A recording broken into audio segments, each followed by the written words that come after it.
Hi, welcome to the Leadership with Sonia podcast. Everything leadership, life and learning, plus outstanding interviews with great leaders and humans across the globe.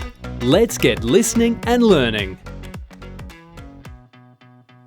Hello everyone, it's Sonia McDonald here and welcome to Leadership with Sonia, where I talk everything great and amazing and exceptional about leadership, and I also get to connect and talk with the most extraordinary humans and leaders around the world. And today I get to connect and have a wonderful conversation with the CEO of Impression Dental Group, Mark OBrien, and he is also a finalist in the 2024 Outstanding Leadership Awards. So, Mark, welcome to Leadership with Sonia. How are you? Thank you. I'm really great. Thank you. Thanks for inviting me and giving me the opportunity to chat to you. I've followed you for a long time, so I was quite excited to have this in my diary today to talk about all things leadership and dental and anything that we talk about further as well. Thank you so much. And also I've been watching your journey, particularly as a finalist in the Leadership Awards. And we were just talking offline about the amazing people around him that support him, in particular Brett, who is, I have been dealing with leading up to this live and this podcast, who is part of Impression Dental Group. And he has been incredible to work with around helping us actually record this great live and podcast today. And leadership, oh my gosh, it's such a big word. And huge. It's huge. What does leadership mean to you? Look, I guess it means lots of different things to lots of different people. And I think for me personally, it's not just, what you do and what the behaviours and values that you distill in your kind of work life, because we've all got multiple lives, but it's what you do as an individual in your family, around community, and I really think as leaders have an obligation to give. I'm a firm believer, and I know it was a bit of a buzzword a few years ago in servant leadership, that leaders have an obligation to develop people, develop the world, to develop processes. So I think from my perspective, that's what keeps me grounded and motivated as a leader to constantly be serving. But, I think it's also, acting with integrity, doing things right, leading with authenticity, showing vulnerability, all those things that are really important to either get the best out of individuals or the best out of a business or just to get the best out of yourself as well. I think it's really important that you have a vision of leadership and a version of leadership that you hold yourself to account to as well. I love all those words that you mentioned around authenticity and vulnerability and integrity. And I was having a look at your website today, Impression Dental Group's website. I must say, what a gorgeous website. Can you tell me a little bit about what you do? Like, what do you do? What does Impression Dental Group do? What are you about? So Impression Dental Group is a group of almost 30 practices, dental practices, all the way from Townsville in far north Queensland, all the way down to my hometown where I grew up in Geelong.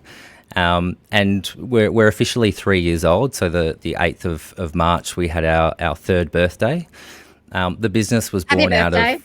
Thank you. I don't know what the significance of 3 is, but I can't say it's paper or wood or anything like that. But for us, it was 3 years of really hard work. The genesis of our business was born out of a failed dental group that fell into administration. So we bought a number of practices that were amazing individuals, amazing people. But had just not been looked after. So we took that on board as our original group of practices, and then grew through mergers and acquisitions over that journey. But fundamentally, we're a service organisation that provides facilities for our dentists to be able to operate their business in our business. and then provide the environment for them to flourish and give the best patient experience. And dentistry is one of those segments of healthcare that it doesn't necessarily get as much media or as much attention as maybe general practice or other allied healthcare verticals, but dentistry, we talk individually about the mouth being and teeth and smiling being a real beacon of confidence to people, and we talk a lot about the fact that we can influence that. We can influence how people smile and how they feel, and that's what kind of motivates us and our team to deliver the best dentistry and healthcare for our patients. Yeah, it is. It's funnily enough, a bit of a funny story. My first boyfriend was a dentist. Uh-huh. So yeah, I wish I'd kept in touch with him, but because I know some others if you need some dental work. oh, thanks. I'm not suggesting you do. No, but it's true though, right? Like I mean, I'm very particular about my teeth, and I remember my daughter when she was younger really struggled with her teeth, and obviously we've taken her to get a lot of dental work, and even today, seeing the difference in her confidence now that she can smile brightly, because it's smiling so great for you. And so let me ask you this. Tell me a little bit more about you, Mark, in terms of what's Mark. I mean, even though you and having a look at your bio and your background, extraordinary. Tell me what else makes Mark, other than CEO of Impression Dental Group. What else do you love to do, and what gives you joy?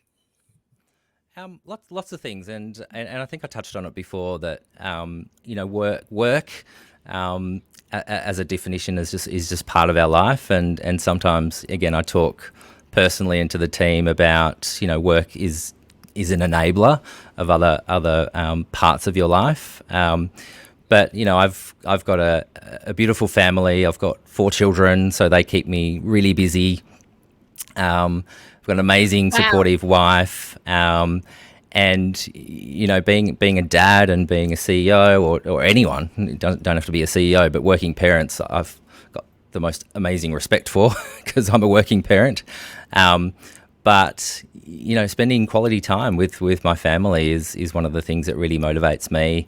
In our family, we've got a real sense of giving back. So we talk lots, and it's my wife's voice in my ear, talking about gratitude attitudes. We make sure that we reflect every day on the things that were great and maybe weren't so great, and what we learnt out of that.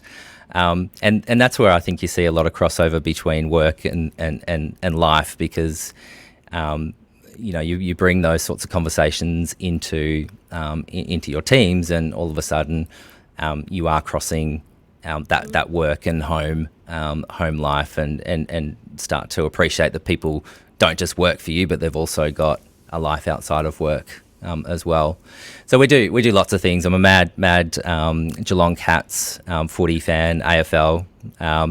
So I know you're in Brisbane, Sonia, and I don't know if you follow AFL, but I was pretty pleased that we beat the Brisbane Lions last weekend.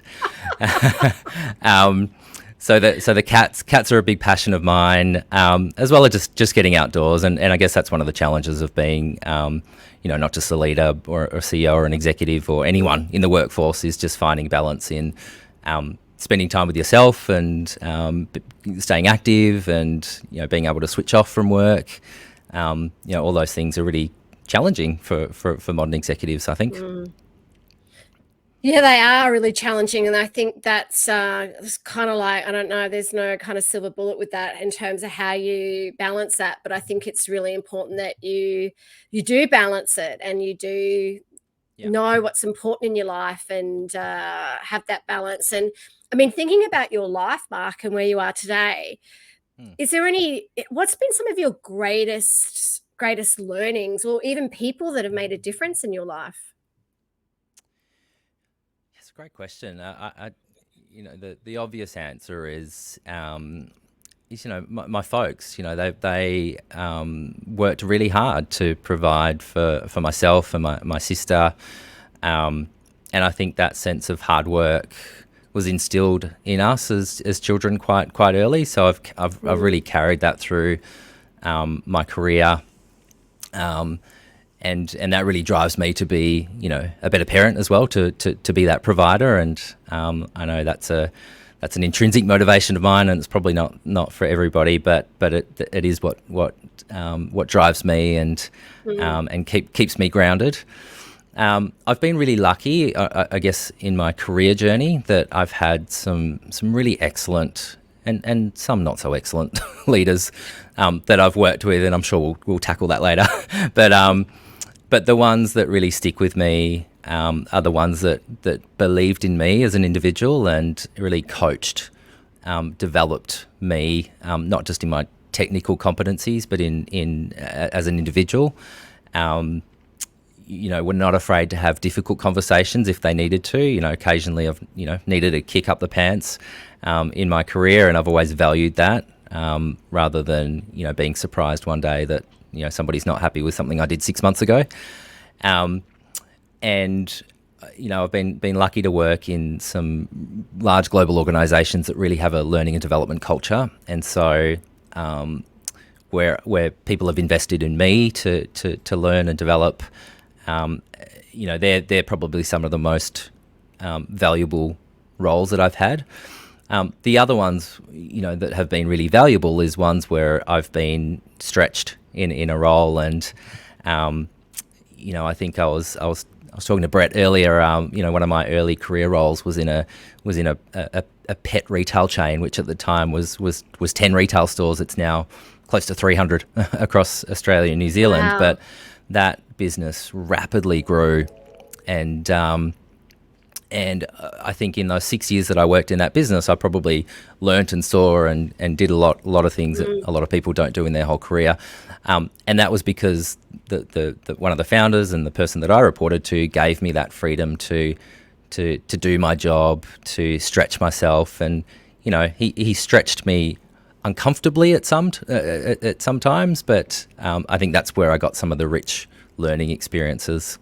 And in that experience, there was no fear of failure, because I knew he was there as a bit of a safety blanket, and he wasn't going to set me up to fail. So and I'm still very good friends and remain in contact to this day for that experience. And it sounds like, obviously, his leadership contributed to the growth of that business as well. Did you ever envisage yourself here? Like, did you ever think when you were little? When you were little, or when you were at school, did you ever go, "Oh, this is what I want to be when I grow up"? Like, and therefore, is this where you thought you'd be when you grew up? It's not, actually. I was from the age of 5 or 6. I wanted to be a veterinarian. So, I up until even, first, second, third year uni, I still wanted to be a vet, and never got the marks to crack into it. And so I did what everyone does when they're 20, and I went overseas and travelled all of Europe, and I met some really great people on that trip. One of which was a sales rep, and she was telling me that she gets a car and gets to stay in hotels, and they do conferences, and I think get paid $45,000. And I was like, that sounds amazing. So I finished my Euro trip, and in fact, I applied for a job before I got back to Australia, and that was in the veterinary industry as a sales rep, and I loved it. Like, I really got, it wasn't just the process of selling, but it was the process of communicating, engaging with customers, fixing problems. And the business I joined was pretty broken at the time. So I learnt resilience pretty quickly as well, and rejection, and all those things that you need to feel when you're developing yourself and developing your career. So yeah, that was really fun, and that was probably the gateway into then learning business. I went to business school, and found a real niche in mergers and acquisitions and aggregations. And I think what I love about it, and I truly do love what I do, is that ability to build something, to build a business, but you're not building a business through infrastructure and assets. It's through people, because you can have the best buildings, the best tools, but if you haven't got the people to deliver that, then it's just an asset. So yeah, it's been pretty great working in aggregating businesses, and this is the fourth one that I've been involved in now.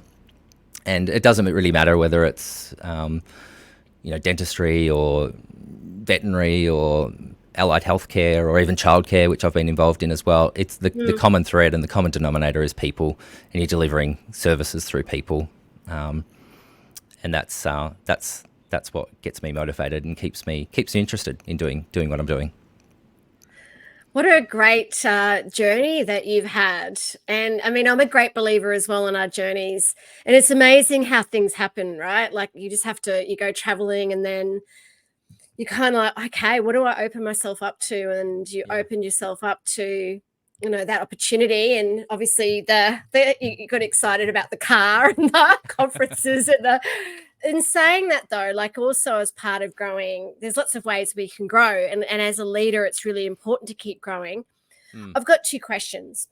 In terms of your leadership, what's been your greatest stuff up / learning and your greatest success / achievement? Gosh, there's so many stuff ups, and that's a good thing, because they're the learning environments, as long as you're not doing the same stuff up multiple times. What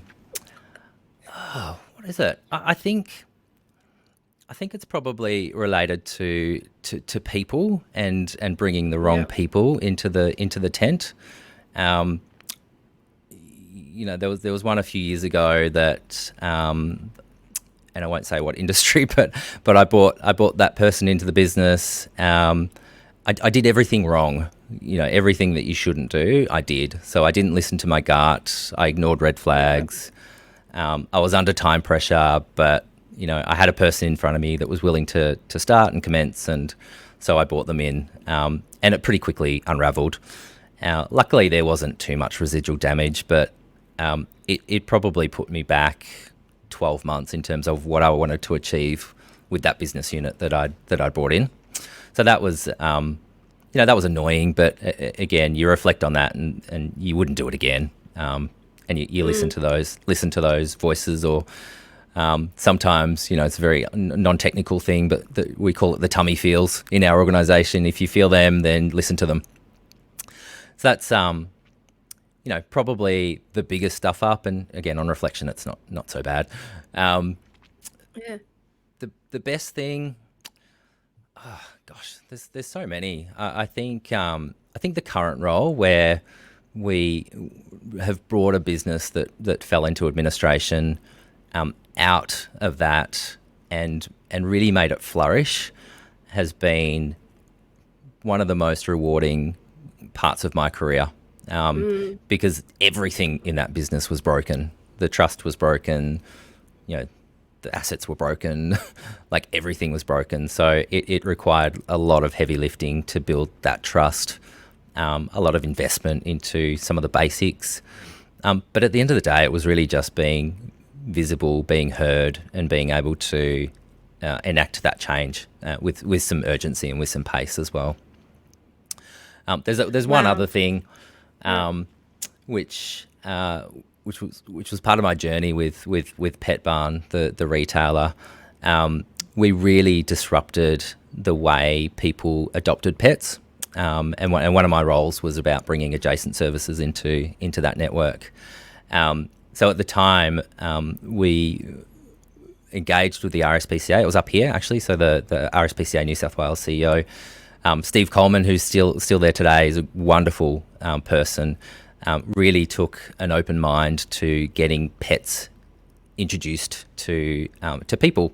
So we opened up pet adoption centres in our pet retail stores, and that was in the context of the RSPCA at the time and Animal Welfare League organisations having active policies not to support pet stores. So So that was quite amazing. And I think by the time I left, Yeah. we'd rehomed, tens of thousands of pets. And the consumer or the shopper that came in had the exact same experience in a pet barn store that they would have at an RSPCA shelter. Wow. So that was pretty cool. That is amazing. So a couple of things there. I totally get the stuff up. I did that a couple of years ago myself. Brought somebody on, and it was probably one of the worst mistakes I've ever had in the last 17 years that I've had my company. Again, that tummy feeling, like I thought something didn't feel right, but he said all the right things, and then it turned so. And I talk about having the right people on the bus, and so I totally get that. Like, it's so important to have those people that are aligned. And as soon as I started to see waivers in the values misalignment, I should have just cut it off. Second thing, Pet Barn is my pet store. Can you please stop putting pets in there, because I want to adopt them all. Like, every time I go to Pet Barn, I'm like, I just want to adopt every pet that's at Pet Barn.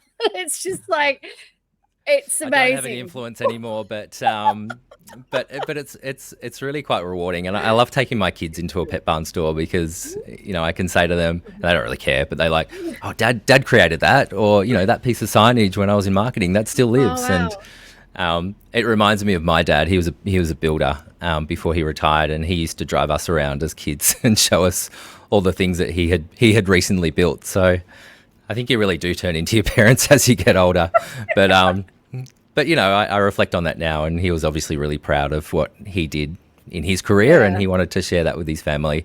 I feel like I'm starting to do the same thing. Yeah, I think, I think it's so important that we do show our kids, and I would love to know, I'd love to know what advice you'd give your children about leadership. But before we ask that question, I know you talked about one of your great successes also being about how you were able to turn Impression Dental Group around. What do you think contributed to that? You've had now, it's been 3 years, 30 groups now, 30 practices almost. now. Almost. What do you think's turned it around? Like, when you said it was broken and look at it today, what do you think contributed to that transformation? Like I said before, I think I don't think I know. It was just a lot of hard work. So there was lots and lots of engagement with the key stakeholders. So that was with the practitioners, the support staff, the industry, our suppliers, because, some suppliers hadn't been paid for forever. So, all of a sudden we were asking them to, believe in our journey, and I had to convince them that we were the good guys and shouldn't be punished for the sins of the past. But ultimately, I couldn't do that by myself. So I very rapidly built not a big team. It was a small, agile, nimble team that also equally worked really hard and had shared the same values as me, and shared the same values of the organisation. And again, we created those very quickly. Who are we? What do we want to be? What are the rules of engagement that we have with ourselves, with our teams? If you ring me, we guarantee that we'll get your response within 24 hours. If it's related to pay, it's going to be within 2 hours. So we made sure that we held ourselves to account in terms of some of those key things and some of the key pressure points. But there, in those early days, we were subscale, couldn't and didn't want to really invest in a big fat head office that decision was made by committee. We wanted to be nimble, act fast, and did all those things. And then all of a sudden, the trust builds up. You start investing in the people.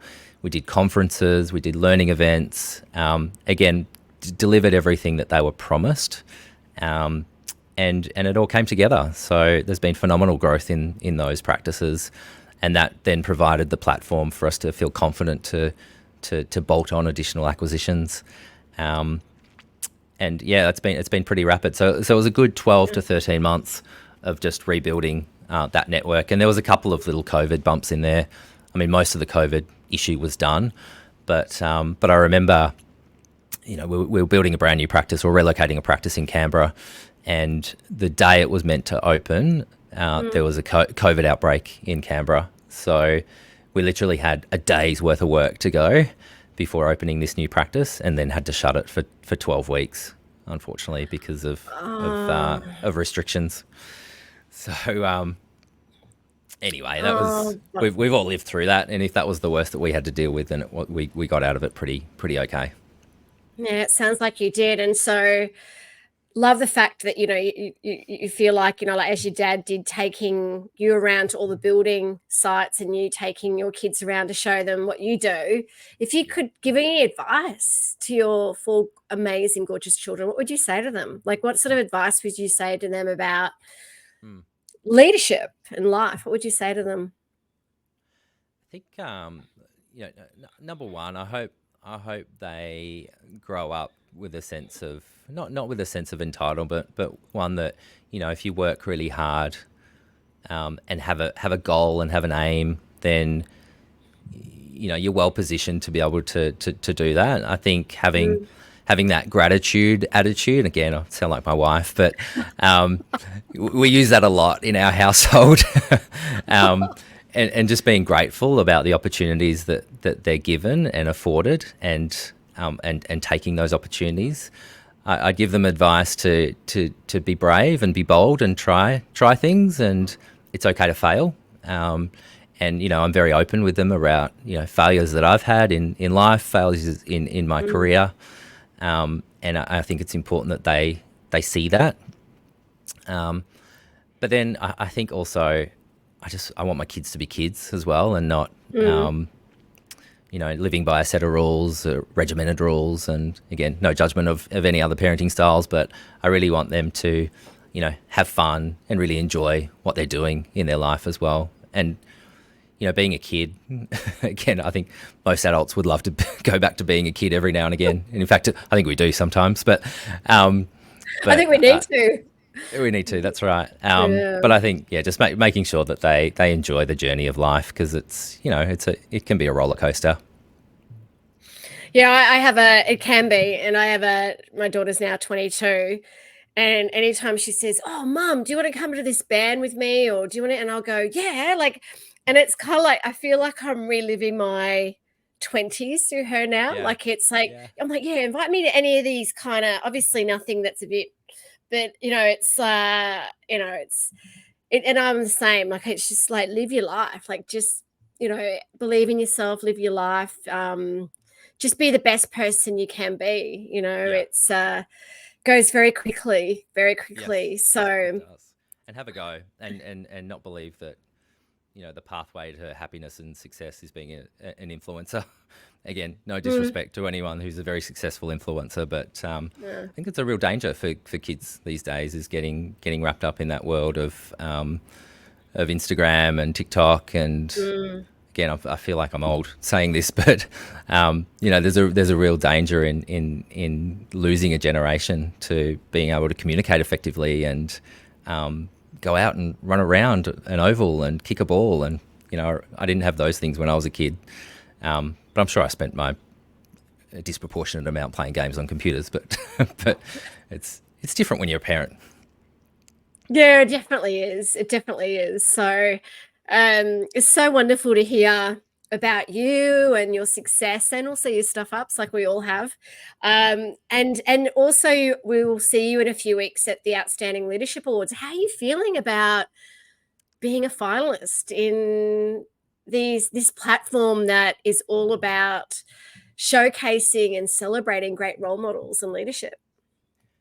Yeah, obviously really humbled to be a finalist, and I look at the panel of other people that are also finalists, and like every single person is amazing at what they've done or what they do.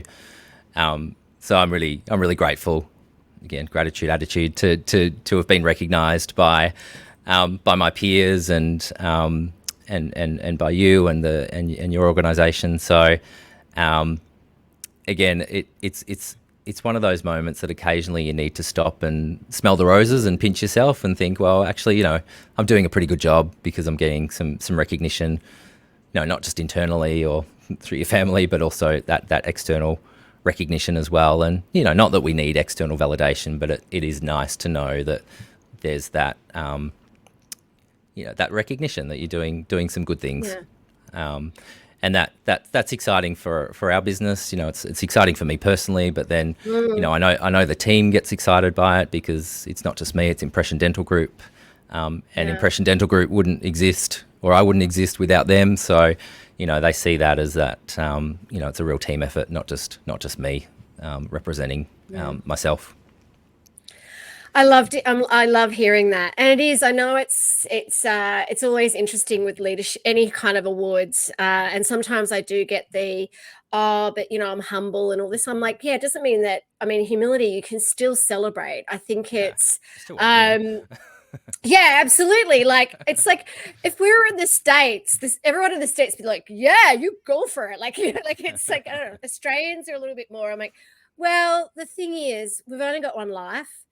Our life should be about our legacy, like how we're leaving a legacy. But also, I do think our generations today, our future generations need to see greater role models. They need to see mum and dad or anyone up there on stage going, wow, okay, look what they've done. I wonder maybe it might give them a sense of hope or a sense of courage to go out there and do that themselves. So thank you for showing that leadership and courage, and also it's just it's amazing to listen and hear and connect with you all about leadership, and I could talk to you for so much longer, but I know we've scratched the surface. We could speak for days, but I've enjoyed the chat as well. Thanks, Sonia. Oh my, anytime, and is there anything you'd love to say, like on a final note? Obviously, if you want to contact Mark, please make sure you contact him. He's on LinkedIn. Contact the Impression Dental Group. Is there anything you'd like to say to all the watchers and listeners today?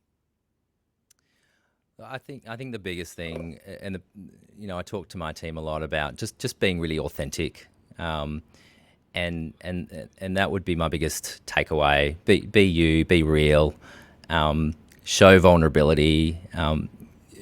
I think there's a bridge between courageous and kind leadership, and I look at people like Jacinda Ardern, who was often criticised for her kindness, but also clearly made courageous decisions as well. And I think that's really important for this next generation of leaders that are coming through, because the way people are managed or expect to be managed is very different to how it used to be. So have a contemporary view of how to lead.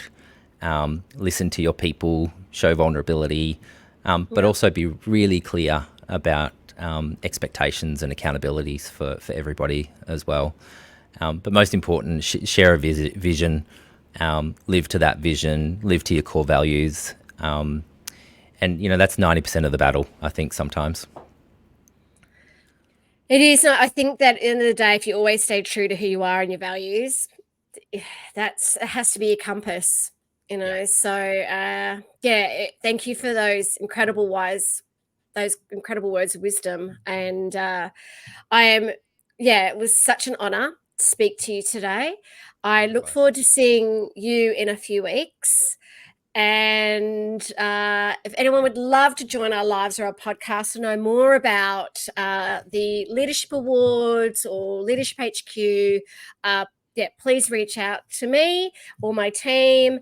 If you'd love to learn more about our work and lives and podcasts all around leadership, we would love to connect with you and show how we could make a difference to you, but also this really, really important conversation about great leadership, because the more we're talking about it and the more role models we have like Mark, it'll inspire. It's the ripple effect. We need to have more great leaders around the world. That's one thing I know for certain that we talk about is, yes, we do need more great leaders and humans. And by having these conversations and having role models like yourself, Mark, that's what we're doing. So thank you so much for being on today's show. Pleasure. Thanks, Sonia. Look forward to seeing you soon. Thank you so much. And you take care. You too. Thanks. Bye. Bye. Thanks so much for listening to the podcast Leadership with Sonia. Find out more about Sonia, her work, and more podcasts at soniamcdonald.com.au and reach out to her and her fabulous team to learn more.